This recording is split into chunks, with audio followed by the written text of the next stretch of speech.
This podcast is dedicated to the memory of David Faraday, Betty Lou Jensen, Darlene Farron, Cecilia Shepard, and Paul Stine, and to Michael Mageau and Brian Hartnell. This is Zodiac Speaking, a classic Gunpoint Camp podcast. I'm your host, Chris Garcia. If you said to me that Paul Stine was not a part of the Zodiac murders, I might believe you. You'd only have to ignore the fact that there was a piece of shirt sent with the letter. But there's more to it than that, I think. One of the things I want to talk about with the Paul Stine murder is where the path was of Zodiac. And this is going to take us down some different roads that may lead to some very strange conclusions. Every murder up to this point was potentially a double murder. Say what you will about any of the previous murders, several of which were double murders, or double attempted murders. The three canonical Zodiac crimes were double murders. And again, he's changing. The first two were nearly exactly the same. The third, radically different, but still within that mode of a double murder. But Paul Stine makes no sense then.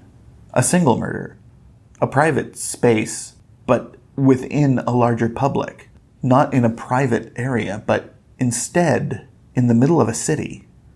The Paul Stine murder doesn't fit with Zodiac, except for Zodiac's words and that piece of shirt that ties him to the crime. What does it all mean? It's a very, very important question, and one that I am concerned about for a number of reasons.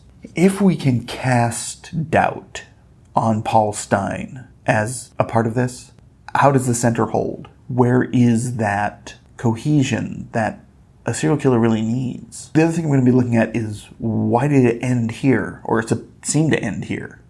Was this the ultimate end game of the Zodiac's game plan? Was this, in essence, Mary Kelly for Jack the Ripper? Or was he captured or died? But ultimately, I want to approach this as an act of terrorism, and these crimes as an act of terrorism.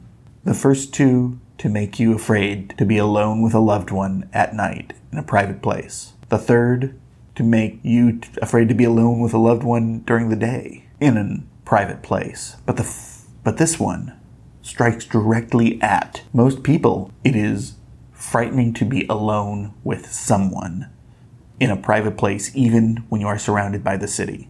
I'm thinking this is going to be 3 or 4 episodes that I'm going to look at Stine and the letters referring to it. And of course at Paul Stine himself. At least with Stine, there's some good information out there, unlike Cecilia Shepard, which makes me very sad still. The idea that I'm approaching this as is sort of 3-phased.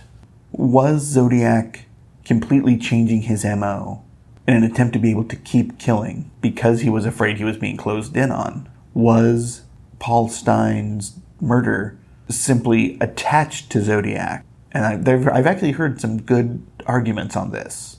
I don't buy it myself, but I'm going to present that for sure. And finally, was this an end game? And infused the whole way through, of course, is who is Paul Stine? For the first time, really, I'm going to be looking at who was Zodiac, but in more general terms. So I hope you'll stay tuned. It's going to be a very interesting few episodes.